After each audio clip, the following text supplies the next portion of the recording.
So this is our May Lunch and Learn, getting started with minimalism. I am your little hostess with the mostest, Jen Hurd. I have two companies that I founded. One is Love Bigger LLC, which is an app that supports charitable downsizing, and Clean Sweep Consulting is my professional organizing company that's been in operation in the Detroit metro area since 2006. But I do work in other cities. I have clients who sent me all over the country. So I'm not just local, and I also can do like virtual coaching with that. So that's a little bit about me. We don't need to go into too much detail, but I've been doing this a while. So to get started, let me just check one more time to make sure we're not missing people. That's why I should have my VA on here just to monitor, but no, okay.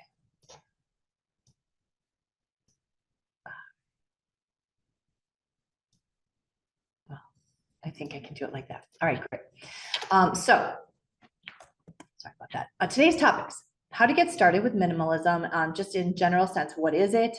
And then how to begin to move in that direction if you're interested in a little bit of a lifestyle change, perhaps from what you're used to.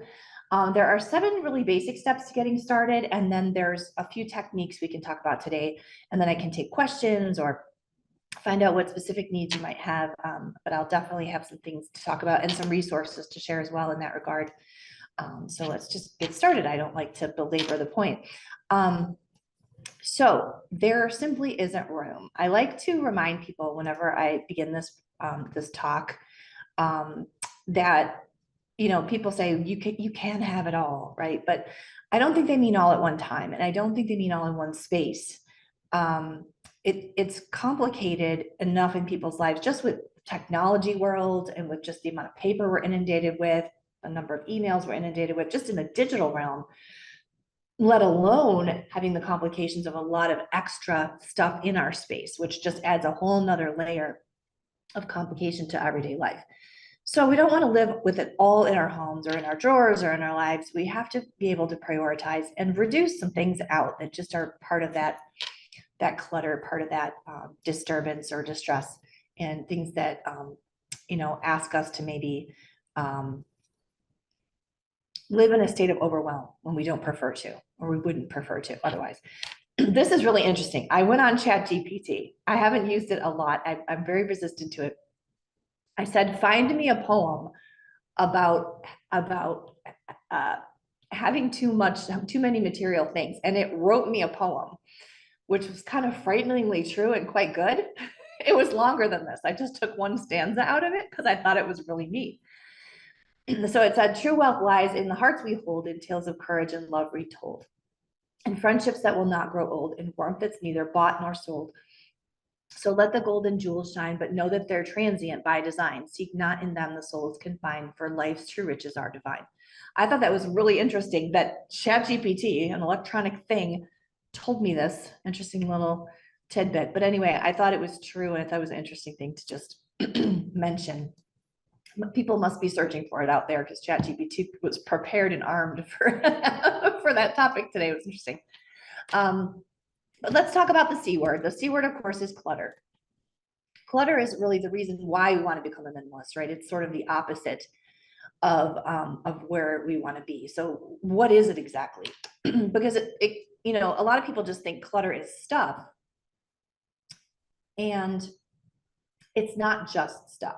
It's old ideas. It can be toxic relationships. It can be bad habits or habits we haven't yet created that are driving the clutter to continue to exist. It's anything that doesn't support your better self, anything that doesn't support your goals, anything that's in your way. I've done a lot of leadership training in the last few years, particularly during COVID. And one of the things that the coaches would always say is, well, what's getting in the way? What's getting in the way? So I think that's a good question to ask yourself whenever you go to set a new goal, whenever you go set some, you know, think about your space that you live in and set some goals for that. Like, what is getting in my way? And you're going to find, if you start to ask yourself that question really regularly, that there are some answers that'll come to the surface, that'll bubble up, right? Or that you'll start to observe. So I like to put that definition of clutter out there at the beginning, because I think it's an interesting way to look at it. Let me just do one thing really quick. I'm going to stop the share just because I can't see. Okay, there we go. Just wanted to check. I'll go back. I just wanted to check that really quick just to make sure I wasn't leaving someone out. Okay. So let's move on.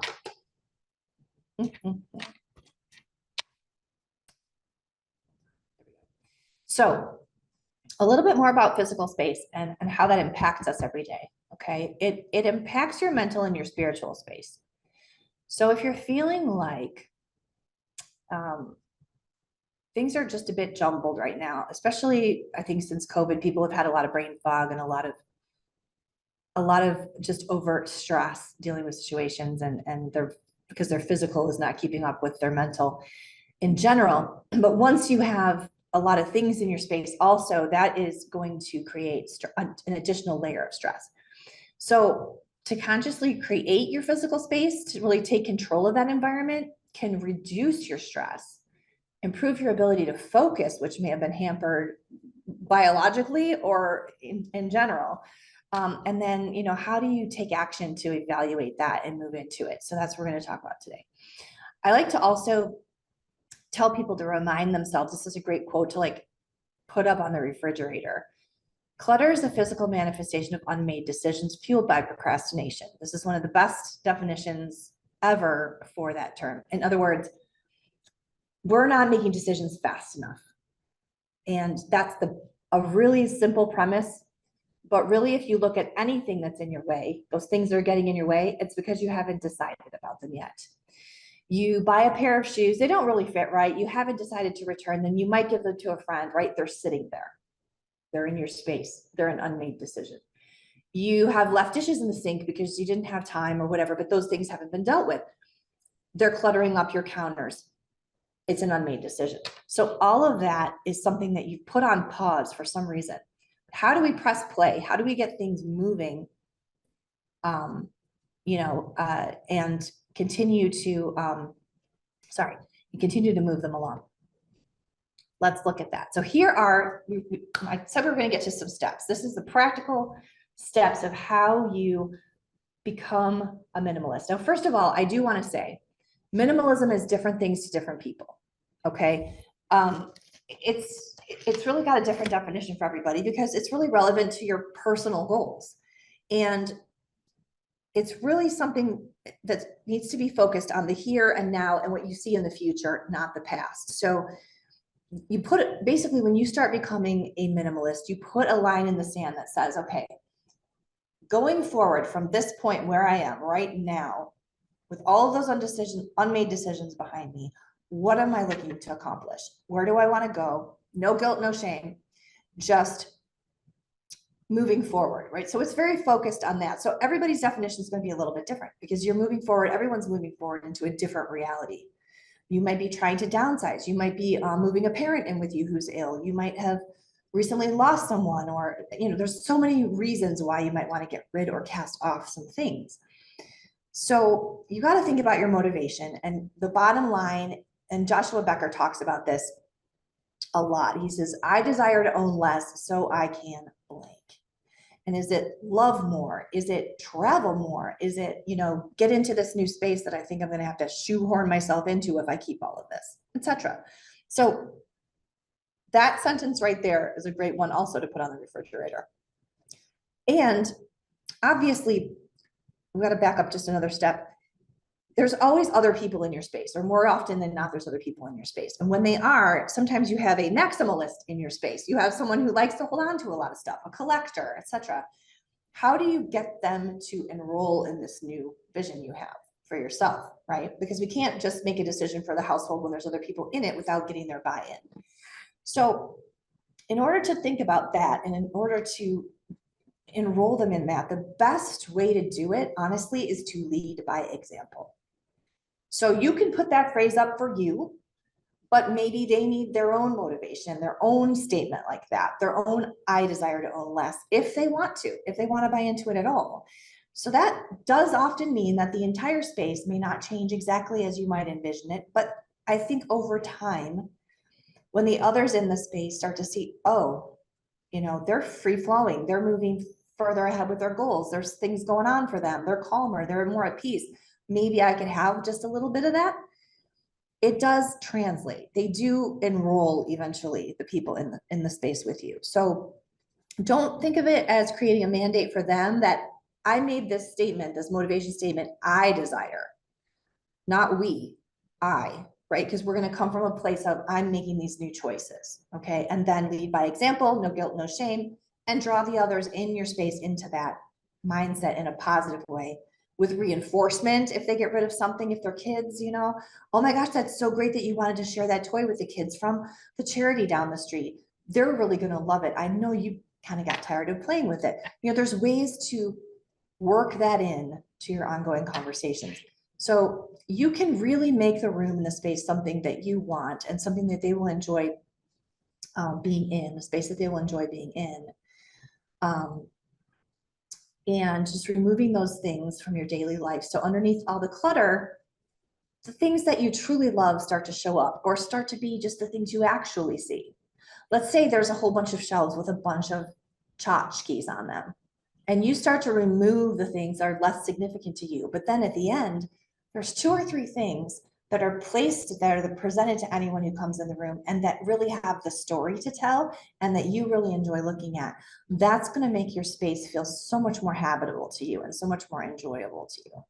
So that's what we're trying to do. Improve your lifestyle, focus on the things that really matter, and then obviously get out of that comparison trap. I like to put that as the last point there, just because a lot of times we, as we're trying to make these choices with our motivation or just in the things we put in our space, we're comparing to somebody else. These things in your personal space are personal to you for a reason. They're beautiful to you for a reason. And so stop comparing, you know, to someone else's house that has this or that attribute or whatever. Be here now, be in the space you're in and work towards your goals, but don't compare. That's not how you get anywhere with minimalism. Okay, it's a very personal thing. Focus on positive. So mindset is really important, and a lot of people don't espouse necessarily mindset coaching. I love it. I lived in California for a bit, and I went to Stanford University, and I took a wonderful course with a guy who was an Olympic athletic coach, right? Jeffrey Wildvogel. He had books and things out, and he was a Stanford professor. And he talked so much about mindset and how the reason these athletes can get where they get is the mindset, is the ability to focus, and that they clear out everything else that doesn't get them to their goal. So if we really start to come to this like someone who with a really specific goal in mind and that we really want to get there, the mindset's going to be key to really taking it to that extra mile to get to the final destination that you want.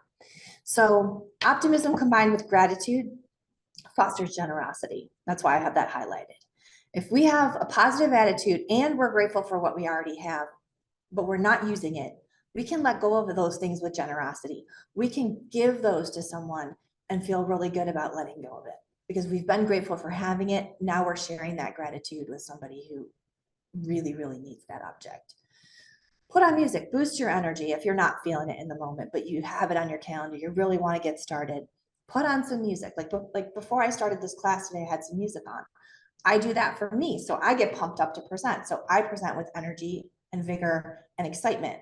I'm also excited about the topic because I do it every day. But, you know, I could have been tired. I could have gone to bed really late last night and been like, so music is a great tune-up for you or for anyone in your space that's maybe working on the project with you. So put that energy and focus, get that, you know, energy behind you with music or with whatever it is that you like to have on. Step 3, make a quick pass. So this is where we get started. So this is where we go from step 1 and 2, which are more of your mental mindset steps, to step 3, the physical start of the actual work, right? And I want to get right into that. So a quick sweep is part of the name of my business, right? Clean Sweep Consulting is my organizing company, because we love to take a quick sweep through the space and just make a big difference really quickly with things that are duplicates, extras, don't live in that space, etc. So grab a bag or a box. This is how you do a quick sweep. You look where you can make a quick impact. Just pick a small little zone, right? If you want to, and clear it. Put the things in a box or move them to where they're supposed to be. That's one way. Or you can literally walk your entire house with just a big bag and take out a whole bunch of things that just don't go there. That's fine. Whatever you want your path to look like, that again is your personal choice. But it'll make a big impact on you. So when you remove the items from your surfaces, put them below decks, get those items out when you walk the space that, can go out to the garbage, etc. That will, right there, you will immediately notice a reduction to your stress level because you have removed visual clutter from your space. So just taking 30 minutes to do that quick pass, you can even have your kids do that in their room. I need you to take 10 minutes. I'll set a timer. Take this little box, go through your room, and anything that you don't want in your room, put it in this box. Simple. But you can try those types of things to, start working with your kids on that. And it makes a big difference quickly. And it really gives you that motivation, like, oh, all right, now gloves are off, game on. We can, dive in and really do a whole room if you do that. So step 4 is room by room work. So this is how you make the choices about how to really get started, get the momentum rolling now that you've done your quick pass. So step 4, when you go room by room, you should start with the easiest to the hardest of the spaces. Don't pick the hardest room first because you will get overwhelmed and you will lose your motivation. Never start with that, even though that might seem like the place you really, really need to do it.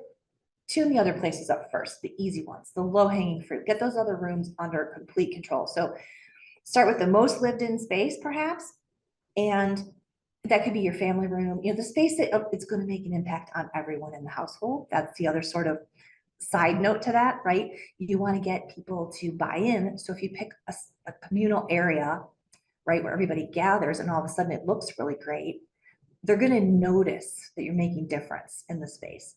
So family rooms, bedrooms, bathrooms, places like that are just most frequently used spaces are great places to start. And just like when you're on an airplane, where they say put your oxygen mask on first, right? Choose the spaces that are more the adult spaces before you get into the kid spaces. Now, granted, the family rooms might have toys and things laying around. That's great, but you can maybe move those back to another area, clear them from there, and then do that area later. Just focus on the room you're in and start room by room, easiest to hardest, most lived in spaces first. That's really going to get you the most bang for your buck. Okay. Oops, wrong way. Okay. Step 5, recognizing and expressing the benefits of owning less. So as you do this, again, this contributes to the buy-in of the other people in the space, but also for yourself. One of the things that Americans, or people in general, we're moving so fast anymore, right? That we don't take a minute to just recognize what we just did, recognize the benefits of what we just did, etc. If you're going to maintain your motivation to work through this process of becoming a minimalist, you get to take a minute and experiment with removing something from the space, or just notice what it feels like when it's not there versus when it is there. Run some little tests for yourself. Acknowledge your shift that you're making, and remember that having less to care for means less stress in your life. If you have 5 sets of dishes and you really only need one fancy entertaining set and one everyday set, that's less to care for, less to put away. You get more space for something else that perhaps you actually do need and want to keep in your active use areas, etc. So there's less stress when you reduce down to really what you require. More clarity, more time with your family because you're spending less time dealing with all of that. And if you document those feelings, whether, like what I use a lot, and I tell people this, and sometimes people don't even recognize that it's a tool you have in your hand every day, but there's voice notes on your iPhone, or I think Android has it too. And go into your voice notes and just walk through the space and say, I'm really feeling good about this because. And on a day where you're not feeling motivated, you can always go back and listen to that, and that can reinvigorate your motivation. So just want to make sure that I offer those kind of suggestions. Some people actually journal about this as they're working through the process, and that's great too. So paper journals, digital journals, or voice notes, all of those are good to help you recognize those benefits as you're working through it. You'd be surprised the things that you'll notice and you'll want to remind yourself of later. I used to think, like, for example, I had one client, she's like, I used to think I needed 14 kitchen gadgets, where actually, or honestly, it was kitchen strainers, strainers for pasta or vegetables or whatever. I used to think I needed all these kitchen strainers, and I can tell you she had an entire drawer full of like mostly kitchen strainers. And then she said, when I thought about, can I do the same task with just one of these or maybe two? I was like, oh, are you kidding me? Like, I can get rid of all of this. And she realized very quickly that she had a lot of that. Kitchen gadgets are one way that people really like overbuy. I think there's so many things you can do with like a little paring knife or something, you know, like a regular knife to slice something as opposed to buying all these specialty slicers, examples. So um, things like that are great examples of things you can part with and really give yourself your space back. Step 6 is establish clutter-free habits. So once you get into this clutter-free mode and you have certain little zones that you've cleared, how do you create a habit to not put the stuff back in that zone, in that clear countertop, and not clutter it up again? So once you've done that, you got to work on the habit change that goes along with it. That's another thing you can journal about. Like today I decided that my little desk on the side of the kitchen needed to be worked on. So I cleared it and I realized this is great because now I can focus on what I need to focus on. But, oh, I think I do need a place to file these papers and, et cetera. But the habit's going to be that I'm going to do it every Sunday night. And then you put it in your phone. So thinking through what those habits look like to maintain that space is also important.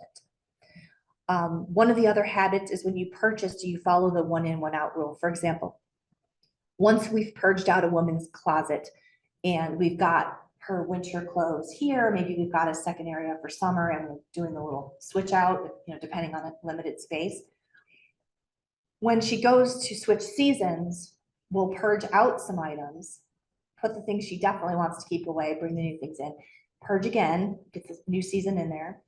And if there's been like 5 or 6 items that have come out, then we know that if she goes to buy anything at the store, that's her limitation, 5 or 6 new items. Trying to maintain the volume that's in that space. You have a constraint of the amount of space you have, right? And speaking of wardrobes, a really great thing to look up, and there's a lot of examples online, are capsule wardrobes, which are 30 clothing items that are interchangeable, and then you can just add a few other accent items. But it gives you your base. Like, for example, one of my base items is this little throwover sweater that goes with everything.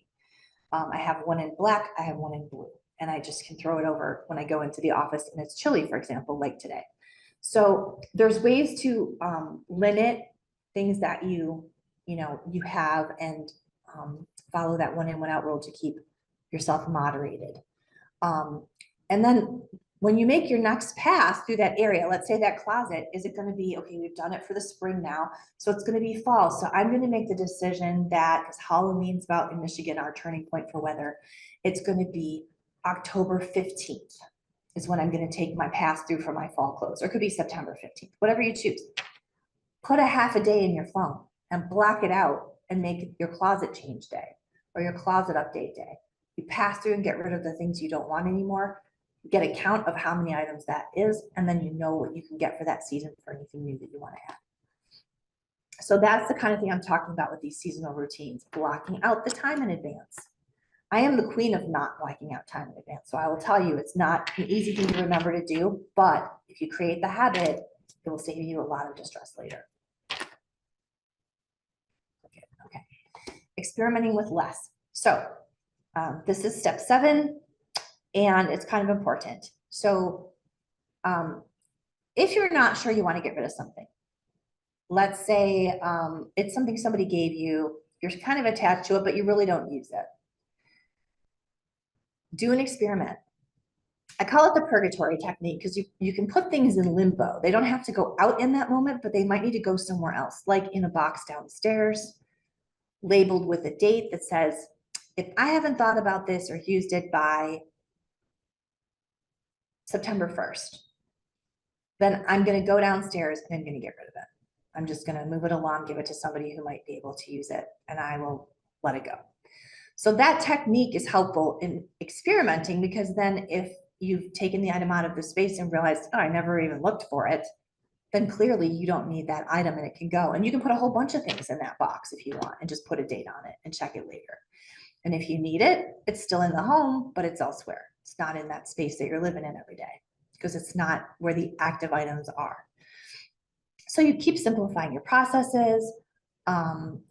Ask yourself the question, can I perform this task with something else that I own? Which is really that learning curve of like I said, the kitchen strainers, for example. Challenge your own assumptions and the assumptions you created based on what an advertiser told you you needed or a friend told you you needed. You know, I can't tell you the number of houses in 18 years of having this business that I've walked into that have 100 of these. Like the Stanleys now are the big thing, right? And the kids have to have them and the parents have to have them. That's fine. If you go buy Stanleys for the whole family, then you make the determination that all of those other junky old water bottles that you no longer want got recycled, donated, whatever the case, gone. Or you put them somewhere else because you don't need that many. You need one of these for everybody, or maybe a second one if it needs to fit in your bicycle or something. You know, we have cyclists in our house, so we need the ones that fit in the bike. I get it, but still, keep them where the bike is. Don't keep them in the active space, etc. So challenge your assumptions about where they need to go, and etc. So here's a couple techniques. I'll keep this a little bit shorter. I know I went on a little bit about those points, but they're kind of important. So removing duplicates. So in your house, when you start getting things sorted out, I always talk about Scotch tape because I can't tell you how many rolls of Scotch tape are in every house, but I'm going to guesstimate there's at least 20 in every household that I've ever been in. But if you make a home where Scotch tape lives, you might only need 2 rolls. Simple example. Remove duplicates. Make a home where all of the copies of that particular thing live. Packages of printer paper, for example. People keep that all over the house. If you put it in one spot where the paper is, you won't buy as much, it saves you money, and you always know what your inventory level is on everything. You might have to take a couple extra steps, like say you have a printer on a different floor of the house, etc. Fine, keep one pack there, but you know what I mean? Like keep your inventory level in one place. It simplifies for your brain, keeping track of how much you need, and it reduces your costs ultimately. Identify the purpose for each room. In other words, when you walk through your house, there's certain spaces that do certain things, like your home office is where you do your business work. It shouldn't be filled with, I mean, I could give an example. I started a new home a couple years ago, and the dad's office was so filled with kids' toys, Legos, everything, because the kids had completely encroached on his personal space, his workspace, that, and granted, it was COVID, but you couldn't even walk in there, and he could not concentrate to save his life. There was just so much distraction everywhere. So we made him a nice red ribbon to go across the door that said Daddy's working. We took all of the items that were all over the floor out of the space, and we made the purpose for that room Daddy's work room, right? So that's what I'm talking about. Have boundaries on those spaces, and then the things that don't fit that purpose don't live in that room, right? So the purpose of the room is kind of important. If your bedroom is for sleeping and sleeping only, it shouldn't have a TV in it. It shouldn't have a computer monitor in it. It shouldn't have papers, work, other things. You want that bedroom to be defined by relaxation, peace, and calm. Then remove the things that do not bring peace and calm to that space. That's what minimalism is about. It's about purposeful spaces that contain objects for utility and that help you, you know, do what you need to do every day, but they don't have the opposite effect of cluttering or distracting from that purpose. What would I use if I didn't have it is the question to ask all the time. What do I have in the house that I'd use if I didn't have this? And if it comes down to there's one thing that you could completely replace 14 other objects with, keep the one thing, put the 14 objects in a box, set them aside, see if you need them. If you don't use them or look for them in the next month because you have that other object, they can go. How much do I need to keep? So just, this is something I talk to people about, is defining needs versus wants, and just understanding that there's needs that you have to have in your home, which really are the things that should fit into the spaces that you have. And the wants are the extra.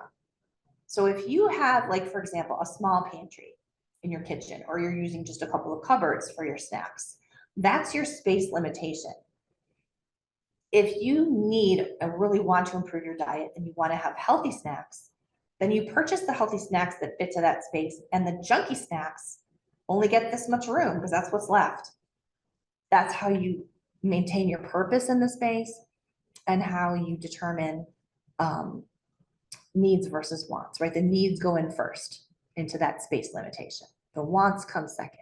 So that reduces a lot of like impulse buying, right? Because if you're limited in the space that you can use for that particular type of object and where it lives. Donate overselling every time. I will always tell people, and I guess that's why I built the Love Bigger app that I built to donate as opposed to sell your objects. First of all, selling is difficult and unsafe in most cases. I do it for clients, but I will tell you, I meet people at police stations all the time, and I've had multiple people try to fleece me down for money or try to get me to launder money or get me to do whatever. I mean, there are so many scams out there. If you can find a buy nothing group, those are great, you know, and some of those local community sharing pages, that's basically donating, but just to a local person who wants to take it off your hands. But I would recommend donating over selling every time. The 4-box method is just creating 4 boxes as you're working. Keep, relocate, donate, or trash. And then when you're moving into a new space, you can just put the items into the box, right? So if it's something you want to just store away, like a keepsake, goes in that 1 box. Relocating means it goes to a friend, it goes in a different part of the house, whatever, you just drop it in. Donate or sell is the other box. And then trash and recycle, things that you want to get rid of. Now I want to mention also, there's some great companies that do amazing work at recycling. One of them is called TerraCycle. TerraCycle is a company that will send you a box. So this could be your 5th box, I guess. And it's for recycling all kinds of things that the local recycling, like the basic corporate recycling, does not accept. For example, like fabric and all kinds of household objects like rubber, things that you can't put in your standard recycling bin.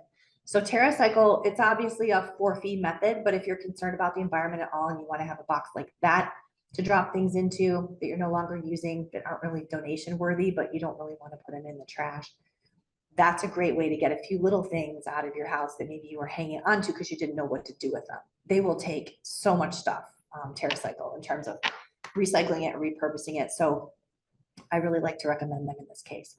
Look for easy wins in open space. If there is a big thing that needs to go, like an old shelf unit that looks horrific, or an old sofa that's just on its last legs, but you just hung on to it because it was Aunt Betty's, and Aunt Betty said, oh, I want you to have this, but it's not helping you live your best life, take the easy win. Donate it, move it along. Put it to the curb if you have to. Just make the determination that it needs to go. Get the open space open back up for yourself. And then learn about sunk costs. If you've ever studied economics, sunk cost is a cost that is already incurred. It's sunk. It's money you sunk into something a while ago, long time ago. And you may have paid a lot for something, for that particular object. And you can't recover that anymore. You've already spent it. A lot of people hang on to things because they were expensive at the time they bought them. But that cost that you put into it at the time, you knew you were spending on your enjoyment of that object, and you made the decision then to spend it. It's already spent. So that's a done and over with point. That should not be causing you to hold on to anything at this point, because that was done and over with from the minute you brought the object home. Now it's all about, do we really want that object in our space anymore? Is it just an obstacle at this point? And that's where we need to learn about sunk costs in the sense that we can let go. We've already, in economics, you write that cost off and it's done, right? It's not something that you can recuperate. And it's true with most objects. And a lot of things, especially antiques and whatnot, they have not held their value. People generally don't want them unless they're in dire straits and they really need them. They become a need for them. Like that old couch. Somebody might really need it, or a college student might need it, for example. They don't have the money because they're paying tuition. So they want to have, you know, cheap furniture or something. So there's always ways to find a way to pass that along to somebody. Let me skip a couple slides. I want to talk about family stewardship and charity. So one of the things that's really important when you have kids involved in this process, as I said, getting buy-in and whatnot, is deciding where some of these donation items are going to go in a mindful way. And we've found over the course of years that getting kids involved younger and younger in helping with charity, helping with people in need, taking them to volunteer at the local food pantry and seeing people that are living out of a duffel bag, um, understanding how blessed they are, fostering that gratitude. Those things are really important starting as young as we can. And it enables kids, I'll tell you this, like for an example, my daughter, for her 6th birthday, we did a charity birthday party. And she and her friend, we found a charity that was the TJ Pappas School for Homeless Children in Phoenix. I don't think it's open any longer. And we had them collect the gifts that they would have gotten for the charity and deliver it to the charity, learn about everything they do there, go and visit the birthday room where the children got to select prizes from those birthday gifts to have. And my daughter's always, from the time she was 6 years old, when we had that party, had a mind for volunteering, for taking things to charity, for donating, and her time and otherwise. So I would say that it really, and a lot of my families that I work with, their kids are so generous. Like literally, I pull my car up to the curb and they have stuff ready to go in a bag. We cleaned out our toys. We want to help the kids. So it's a really wonderful, like little research project you can give them to look for some of the local charities that you can give to, and do a charity birthday party instead of having all that stuff come into your house. One of my clients' kids did one for the Humane Society last year. She took all of her little girlfriends, she's a middle schooler. They had a birthday party and everybody had to bring dog toys or cat toys. And then they got the local Humane Society chapter to let them come pet the animals, provide them with all the fun toys. And it was just a great way that her mom didn't incur a whole bunch of clutter because her daughter already had more than enough in her space. But also the kids felt great about it and they got to pet puppies. So, there's so many creative ways you can do this and get the kids involved and keep the clutter at bay. You don't have to have those birthday parties where you get 4,000 things coming in your house and then you have to do a big clean out. So this is just ways you can maintain that stewardship and charity as you're downsizing. Put a basket or bin in your closet for clothing that doesn't fit. Do that with your kids as well. If there's things they don't prefer to wear, whatever the case, if they're in good condition, obviously. If they're stained, ripped, torn, or otherwise, they could go in the TerraCycle box or they can be thrown away. I hate to say that, but obviously TerraCycle's a preference. For fabrics in landfills are a huge issue right now that the state of Michigan, in fact, is trying to figure out how to mitigate. So I'm paying attention to it and I will have more updates on that. So nothing soiled, torn, and damaged goes into that bin. Just the items someone else could probably wear. When the bin is full, or at least twice a year, take your child with you to deliver to a local charity, right? So involve them. And then like I was talking about birthday to benefits. Oh, and birthday to benefits works for adults too. I've had a CEO do it. He had his 50th birthday and they had a party where the entire company that anyone wanted to bring him a gift, they gave them a wish list for Humble Design here in Detroit. And Humble Design took all the workers and implemented all those items into a home that they were renovating. So there's some fun ways to do a birthdays to benefit concept for adults also. Or pick a charity for people to donate money to. Tell them not to bring a gift, tell them you want it to go to a specific cause. Like around this area, we have an outdoor classroom that we're building for our school district where the kids will actually go to school in nature in and out of a building all year long. And so there's going to be an actual outdoor arboretum type classroom. Right now we're fundraising for that. So that'd be a great excuse to throw a birthday party and benefit something wonderful for your community that's going to last the test of time, right? Instead of thinking about, oh, I just want the next, smartwatch or whatever. Also considering gifts that don't create clutter so you can help other people not get glutted in their own homes. So again, what I talked about, the birthdays to benefit, but also wedding gifts like chip in on the honeymoon or on their house fund. Just say, hey, I don't want to buy you a bunch of stuff, but I'd love to help you, get the down payment together for your house. Baby shower. Focus on diapers, things that you know that they're going to go through quickly. don't buy, plastic things that'll never degrade. Buy the biodegradable children's toys, etc. So there's great ideas like that. So this is just some quick ideas on for reference, things you can read to learn more about minimalist home. Joshua Becker is my favorite, hands down. I'm certified in his minimalism course. I mean, I've done it for years, but he has a very succinct method that I really like. Number of the things I've mentioned today are Joshua's material, which he has so graciously enabled all of us to use that are certified in his program. So this is obviously with permission. But these are some great books to give you some ideas. Be the Boss of Your Stuff is a great decluttering guide for kids about how to really be a steward of your things, of the things you're granted. The Minimalist Podcast is a great mindset podcast. There's a ton of episodes, very philosophical, very learning oriented. These guys both went through periods of their life where they were very wealthy, and they went to very poor, and they went to living with nothing, and they learned a lot through that process. Also, our social media. This is our app called Love Bigger. It is live in Michigan. It just went live not long ago. So we're just working on adding more charities and items to the marketplace. We will be available in other states at some point later this year, I hope. We're just working through. It's a very long process to build an app. You'd think it was a quick thing, but it's not. This is basically what it looks like for you to use. So you can find charities. You can put items up to offer to the charities. You can look them up on the map to see where you can take the items to. And that's basically the core of my presentation. I'm going to stop the sharing here so I can just get back over to our room. So I know that was long. Did I go over 40 minutes? Not too bad. But I wanted to make sure I touched on all of that, because minimalism is something that there's just a lot of facets to it. There's a lot of getting there, but there's also maintaining it and being able to stay in that place. So it is sort of a process you get to describe in a little bit more detail to help people.